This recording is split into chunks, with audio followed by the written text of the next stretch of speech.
بسم اللہ الرحمن الرحیم۔ 11واں جو قرآن مجید کی تلاوت کا حق ہے اور ادب ہے وہ یہ ہے کہ تلاوت قرآن کے بعد دعا کی جائے، دعا کا اہتمام کیا جائے۔ جو مسنون دعائیں ہیں حضور صلی اللہ علیہ وسلم نے سکھائی ہیں، قرآن مجید سے ہمیں پتا ہے، ان دعاؤں کا ذکر کیا جائے، ان دعاؤں کا تذکرہ کیا جائے، جس میں ایک یہ بھی علماء کرام نے تلقین کی ہے، اللہم ارحمنی بالقرآن العظیم، کہ یا اللہ تو قرآن عظیم کے ذریعے مجھ پر رحمت فرما۔ یہ بھی ایک دعا تلقین کی ہے۔ اور اس کے علاوہ بھی حضور صلی اللہ علیہ وسلم سے ہمیں ایک دعا، ایک جامع ملتی ہے جو آپ صلی اللہ علیہ وسلم کیا کرتے تھے، انت جعل القرآن ربیع قلبی ونور صدری وجلاء حزنی۔ یہ حضور صلی اللہ علیہ وسلم سے اس الفاظ مبارکہ سے منقول ہے کہ یا اللہ جو کچھ تو نے اس سمے مبارک ہمیں سکھایا ہے اور جو کچھ اپنی محلوق میں کسی سے سکھایا ہے، تو اس قرآن کے ذریعے تو ہمارے دلوں کو روشن کر دے، ہمارے دلوں کو روشن کر دے، ہمارے دلوں کو بہار بنا دے، ونور صدری ہمارے سینوں کو روشن کر دے، وجلاء حزنی اور ہمارے جو جتنے بھی غم ہے باری تعالیٰ ان کو لے جا، ہمارے غموں کا مداوع کر دے، وذہاب ہمی اور ہمارے غموں کو لے جا، ہمارے غموں کو دور کر دے۔ تو یہ حضور صلی اللہ علیہ وسلم اس طرح قرآن مجید کے فیضان کے لیے، رحمت کے لیے آپ دعا فرمایا کرتے اور امت کو بھی تلقین فرما دی۔ تو یہ دعا کا اہتمام کیا کرنا چاہیے۔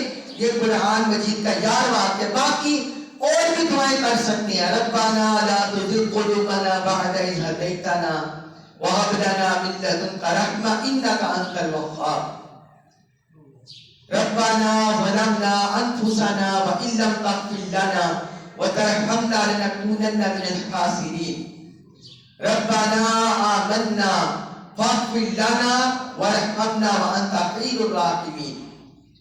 جتنی قرآن مجید میں اور دعائیں ہیں، مسنون دعائیں، ربنا آتنا فی الدنیا حسنہ وفی الآخرۃ حسنہ وقنا عذاب النار۔ یہ جو دعائیں ہیں قرآن مجید کی تلاوت کے بعد کرنا چاہیے، یہ بھی تلاوت قرآن مجید کا حق اور ادب ہے۔ 12واں قرآن مجید کا تلاوت کا حق ہے کہ قرآن مجید میں اللہ تعالیٰ نے جو خطاب کیا ہے وہ بندہ سمجھے اللہ تعالیٰ مجھ سے مخاطب ہو رہے، یعنی قرآن کا مخاطب بندہ خود اپنے آپ کو سمجھے۔ اگر اللہ تعالیٰ نے کسی چیز کا حکم دیا ہے تو بندہ سمجھے کہ رب نے مجھے حکم دیا ہے۔ اللہ تعالیٰ نے فرمایا وَأَقِیمُوا الصَّلَاةَ وَآتُوا الزَّکَاةَ وَارْکَعُوا مَعَ الرَّاکعِینَ، تم نماز قائم کرو، زکات ادا کرو اور رکوع کرنے والوں کے ساتھ رکوع کرو۔ تو بندہ سمجھے رب نے ہمیں حکم دیا ہے۔ ہر حکم کا بندہ اپنے آپ کو مخاطب سمجھے۔ یا ایھا الذین آمنوا کتب علیکم الصیام کما کتب علی الذین من قبلکم لعلکم تتقون، اے ایمان والو تم پر روزے فرض کر دیے گئے ہیں جس طرح تم سے پہلے لوگوں پر فرض کیے گئے تھے تاکہ تم متقی ہو جاؤ۔ تو قرآن پڑھ کے بندہ یوں ہی نظر انداز نہ کرے، بلکہ قرآن کی ہر آیت کا اپنے آپ کو مخاطب سمجھے۔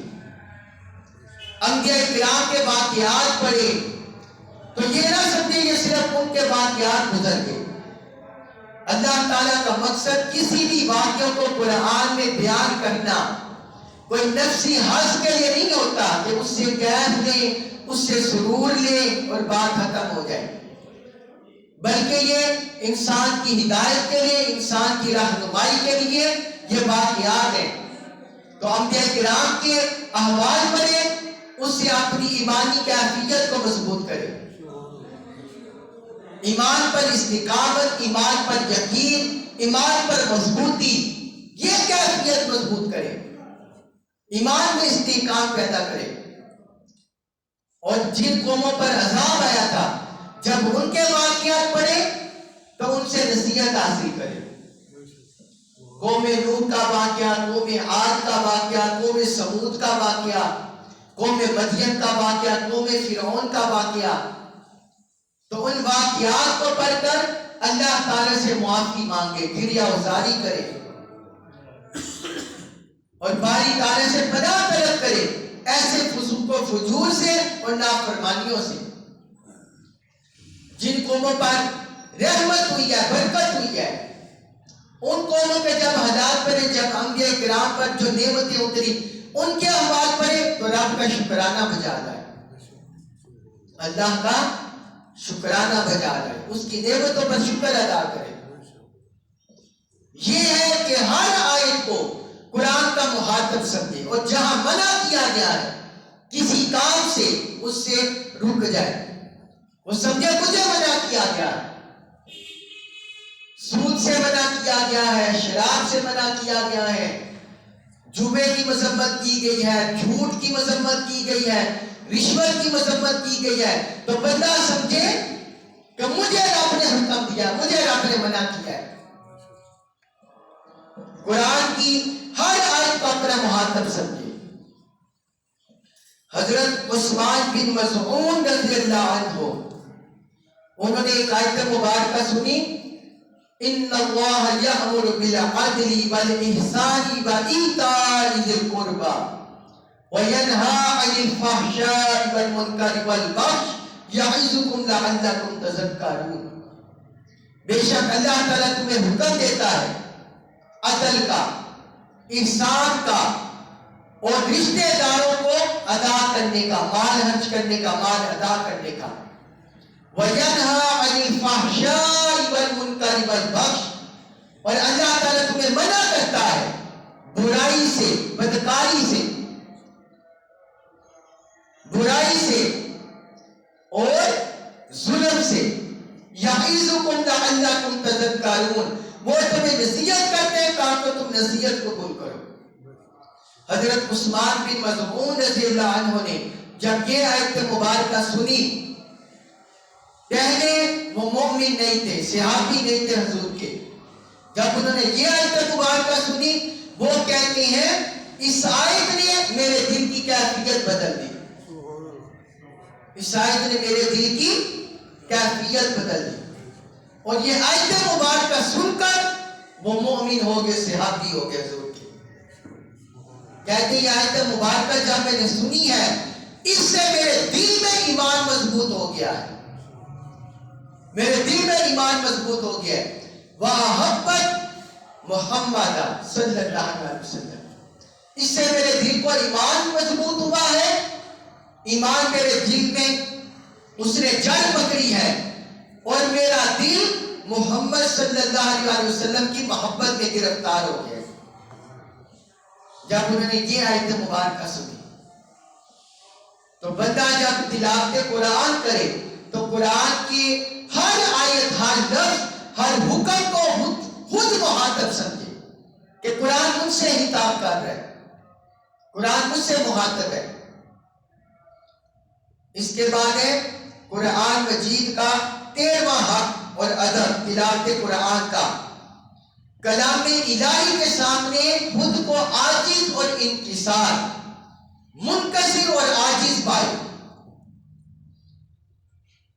یعنی بندہ چاہے مالدار ہے، بندہ جسمانی لحاظ سے طاقتور ہے، بندے کا منصب ہے، لیکن جب تلاوت قرآن کرے یا تلاوت قرآن سنے اپنے سارے منصب کو سائڈ پر کر دے، اپنی دولت کا، مال و دولت کا خمار وہ اتار دے، اپنے جسمانی طاقت پر گمان اس کو دور کر دے، اور اللہ کی بارگاہ میں عاجز اور منکسر ہو کر، اللہ کی بارگاہ میں عاجز اور منکسر ہو کر تلاوت کرے، تلاوت کرے۔ جہاں رب کا حکم پائے، رحمت پائے، رب سے رحمت کا امیدوار ہو، اور جہاں اس کا عذاب، اس کی پکڑ، اس کی گرفت کا مضمون پائے، وہاں رب کے حضور گریہ ازاری کرے۔ اور جب نیک لوگوں کا، صالحین کا، اہل اللہ کا، انبیاء کرام کا تذکرہ پائے تو رب کی بارگاہ میں عرض کرے، باری تعالیٰ میں ناقص ہوں، یا اللہ میں ناقص ہوں، کمزور ہوں، باری تعالیٰ مجھے ان بندوں میں شامل فرما لے، مجھے ان بندوں میں شامل فرما لے۔ حضور صلی اللہ علیہ وسلم وضو کرنے کے بعد آپ کی یہ دعا بھی تلقین ملتی ہے، حضور کیا کرتے تھے، اللہم اجعلنی من التوابین وجعلنی من المتطہرین وجعلنی من الصالحین۔ یا اللہ تو مجھے توبہ کرنے والوں میں شامل فرما لے، جو پاکیزگی اختیار کرتے ہیں باری تعالیٰ مجھے ان میں شامل فرما لے، اور یا اللہ جو صالحین ہیں مجھے ان میں شامل فرما لے۔ حضور تو توابین کے بھی سجد ہیں، متطہرین کے بھی سجد ہیں، سردار ہیں، صالحین کے بھی سردار ہیں۔ آقا علیہ السلام نے اپنی امت کی رہنمائی کے لیے دعا بھی تلقین فرما دی۔ تو بندہ جب قرآن میں اللہ کے بندوں کے، نیک بندوں کے، صالحین کے، اہل اللہ کے، انبیاء کرام کے واقعات پڑھے تو اللہ کی بارگاہ میں دعا کرے، یا اللہ مجھے ان میں شامل فرما دے۔ اور جب گناہگاروں کو، نافرمانوں کے حالات پڑھے تو پھر باری تعالیٰ سے پناہ مانگے، یا اللہ مجھے ان میں شامل نہ کرنا، مجھے ان سے بچا کے رکھنا۔ تکبر میں قرآن نہ پڑھے، کوئی رعونت میں قرآن نہ پڑھے، ریاکاری میں قرآن نہ پڑھے، بلکہ عاجز منکسر بندہ بن کر اللہ کی بارگاہ میں گریہ ازاری کر کے تلاوت کرے، اس طرح تلاوت کرے۔ جو تلاوت قرآن مجید کا حق ہے، خشوع و خضوع کے ساتھ تلاوت کرے، رونے کی کیفیت کے ساتھ، جھکے ہوئے دل کے ساتھ، کپاتے دل کے ساتھ رب کی بارگاہ میں تلاوت کرے۔ اللہ رب العزت نے قرآن میں ارشاد فرمایا، اللہ نزل احسن الحدیث کتابا متشابہا مثانی تقشعر منہ جلود الذین یخشون ربہم۔ سورہ زمر میں اللہ تعالی نے فرمایا کہ اللہ نے بہترین کلام نازل کیا ہے، بہترین کلام کتاب کی شکل میں، جو ایک کتاب ہے متشابہا مثانی کا، جو ایک دوسرے سے ملتے جلتے ہیں اور بار بار جن کی تکرار ہوتی ہے مضامین میں، فرمایا ایسا کلام نازل کیا ہے۔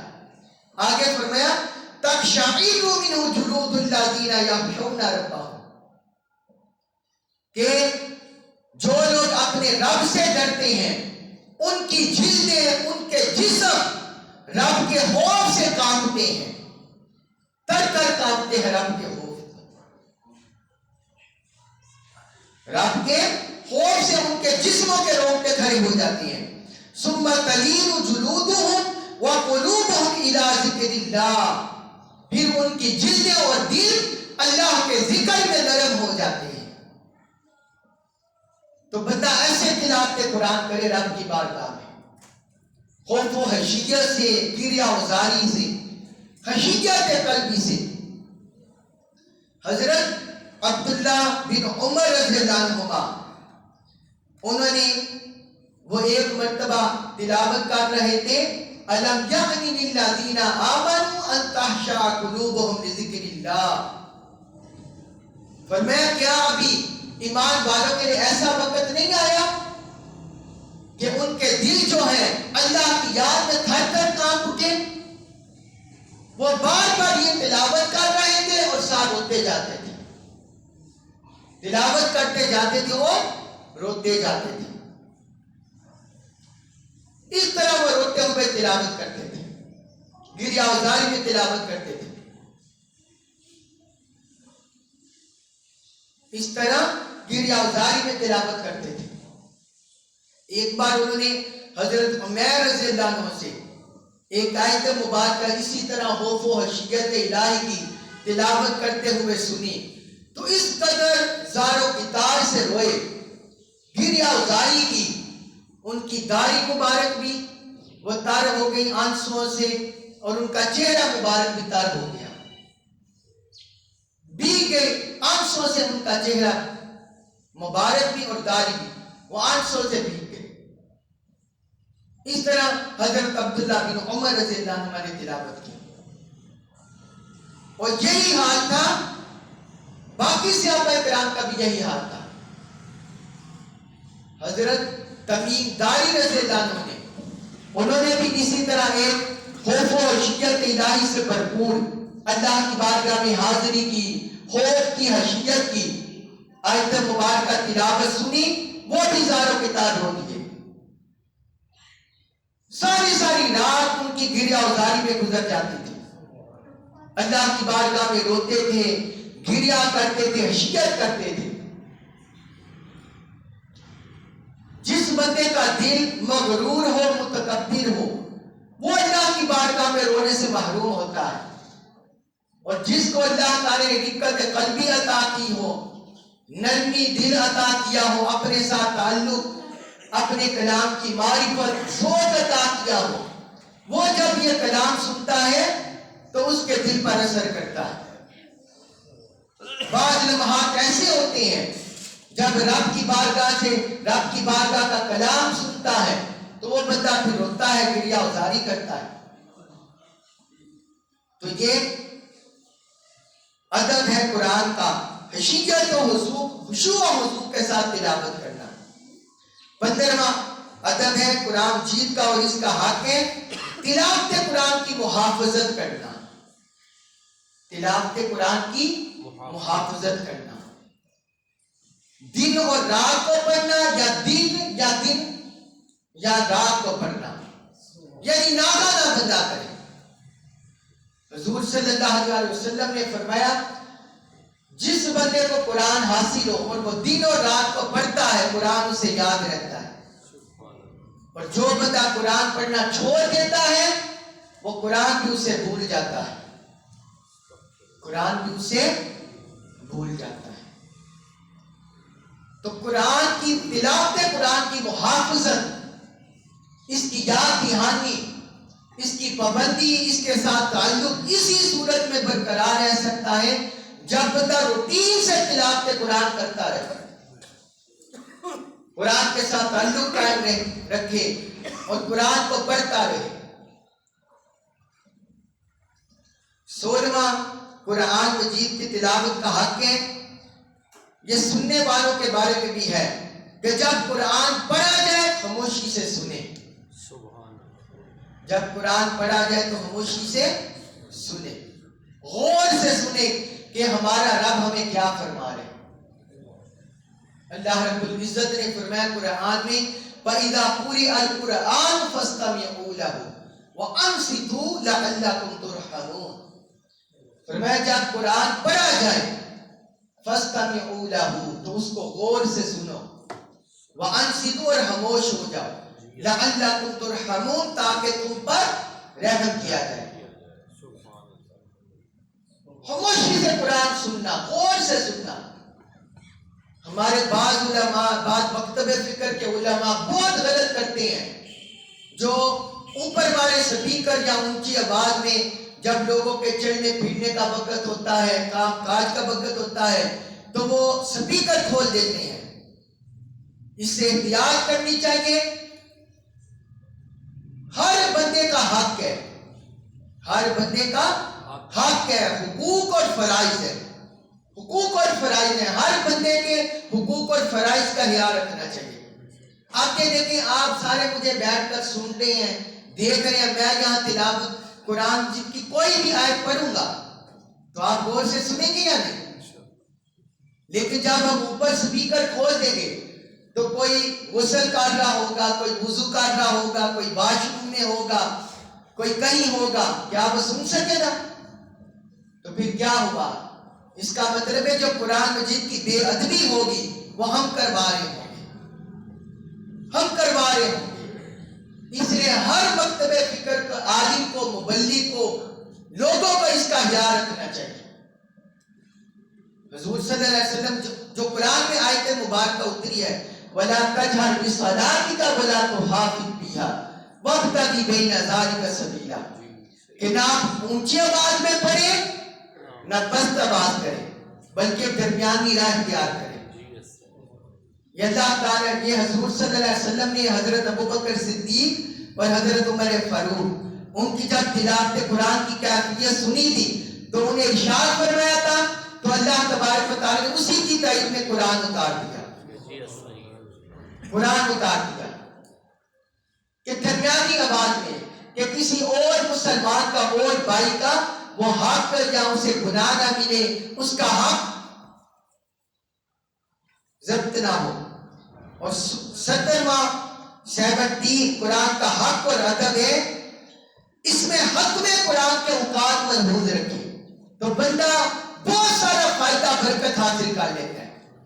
یہ آئمہ علماء صلحاء نے لکھا ہے کہ جب راتیں بڑی ہوں، جس طرح ہمارے سردیوں کی راتیں بڑی ہوتی ہیں لمبی، تو پھر قرآن مجید کی تکمیل اور ختم رات کے ابتدائی حصے میں کرے، رات کے ابتدائی حصے میں کرے، اور جب دن لمبے ہوں تو پھر قرآن مجید کی تکمیل اور ختم دن کے ابتدائی حصے میں کرے، کیونکہ حضور صلی اللہ علیہ وسلم کا فرمان ہے، جب کوئی بندہ قرآن ختم کرتا ہے، مکمل کرتا ہے، جب وہ شام کو کرتا ہے تو صبح تک فرشتے اس کے لیے رحمت کی دعا کرتے ہیں، اور جب صبح کو مکمل کرتے ہیں تو شام تک فرشتے اس کے لیے رحمت کی دعا کرتے ہیں۔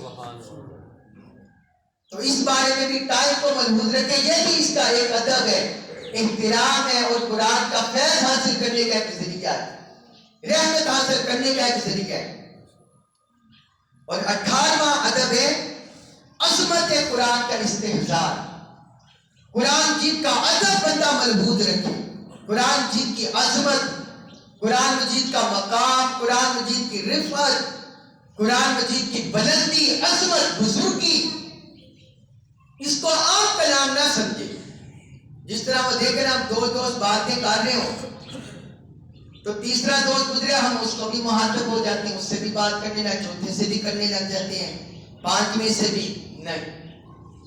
دنیاوی لحاظ سے بھی یہ عیب ہوتا ہے، کلام کے بھی حقوق ہے، مخلوق کے بھی حقوق ہے، دنیاوی لحاظ سے بھی یہ عیب ہے کہ جب 2 بندے کلام کریں تو تیسرے کی طرف متوجہ نہ ہو، بلکہ اپنی بات مکمل کر لے۔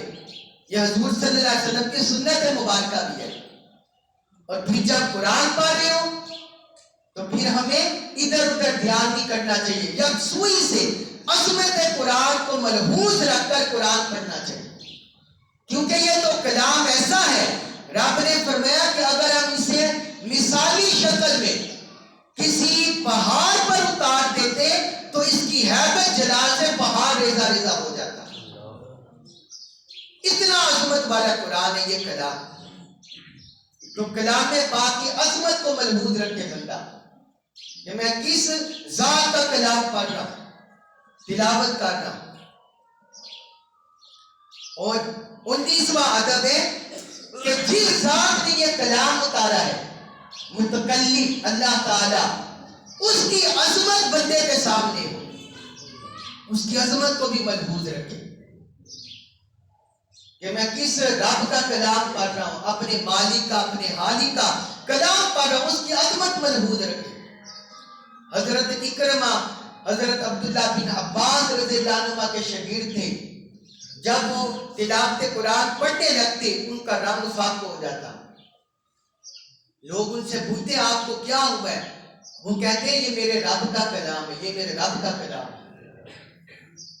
اس طرح وہ قرآن اللہ تعالیٰ کی عظمت اپنے سامنے رکھتے کہ ہم اللہ احکم الحاکمین رب العالمین اس رب کا کلام پڑھنے لگے ہیں۔ اپنا سٹیٹس، اپنا مال، اپنی جائیداد، کلام پاک پڑھتے وقت ایک طرف رکھ لے اور کلام پاک پڑھتے ہوئے صرف اس کا بندہ ہو کر، عاجز بندہ ہو کر، کمزور بندہ ہو کر اس کا کلام پڑھے اور اپنی بندگی رب کی بارگاہ میں پیش کرے۔ باری تعالیٰ یہ تیرا کلام ہے، یہ تیرا کلام ہے، اور 20واں ادب ہے اور اس کا حق ہے ایسے کلام الہی پڑھے جیسے رب کو سن رہی ہے، جیسے رب کو رب سے سن رہی ہے۔ اس کی علماء نے، اہل اللہ نے 3 جہتیں ذکر کیا، 3 جہتیں۔ وہ کہتے ہیں پہلے یہ کیفیت پیدا کرے، پہلی کیفیت یہ کہ گویا میں رب کو سنا رہا ہوں، رب کو سنا رہا ہوں، اپنے دل میں یہ کیفیت پیدا کرے، الحمدللہ رب العالمین الرحمن الرحیم مالک یوم الدین ایاک نعبد و ایاک نستعین۔ اس طرح بندہ لے سے محبت سے پڑھے گویا میں رب کو سنا رہا ہوں۔ اور دوسری کیفیت یہ ہے کہ گویا رب مجھے سنا رہا ہے، اللہ تعالیٰ مجھے سنا رہا ہے۔ وہ جو ایک حضرت جبرائیل علیہ السلام کی حدیث مبارک ہے، حدیث جبرائیل مشہور ہے، حضور کی بارگاہ میں حاضر ہوئے، انہوں نے حضور سے سوال کیا، یا رسول اللہ احسان کیا ہے؟ حضور نے فرمایا احسان یہ ہے ان تعبد اللہ کأنک تراہ فإن لم تکن تراہ فإنہ یراک۔ تم اللہ کی عبادت اس طرح کرو گویا اسے دیکھ رہے، اور اگر اس طرح یہ کیفیت تمہیں نہیں ملتی تو پھر یہ سمجھو وہ تمہیں دیکھ رہا ہے، وہ تمہیں دیکھ رہا ہے۔ تو رب کا کلام اس طرح پڑھے رب کو سنا رہے ہیں، یہ کیفیت، اور اس کیفیت سے بھی بڑھے کہ رب مجھے سنا رہا ہے۔ اور تیسری کیفیت اس سے بھی اعلیٰ کیفیت ہے، بندہ اپنی ذات کی، اپنے ارد گرد ماحول کی ہر چیز کی نفی کر دے، ہر چیز کو درمیان سے نکال دے، بس وہ یہ سامنے رکھے کہ سامنے میرا رب ہے اور میں ہوں، وہ مجھے کلام سنا رہے، میں سن رہا، بس اس کی ذات میں فنا ہو کر قرات کرے، اس کی ذات میں فنا ہو کر قرات کرے، اپنے آپ کو بھول جائے، اپنی ذات کو، اپنی خواہشات کو، چاہتوں کو، مال و ثبات کو، سب کو بھول کر رب کی ذات میں محو ہو کر اس کا کلام سنے اور سنائے۔ یہ سب سے اعلیٰ کیفیت ہے۔ اللہ تبارک و تعالی ہمیں یہ کیفیت نصیب فرما دے، قرآن مجید کی کامل معرفت، اس کا ادب نصیب فرمائے۔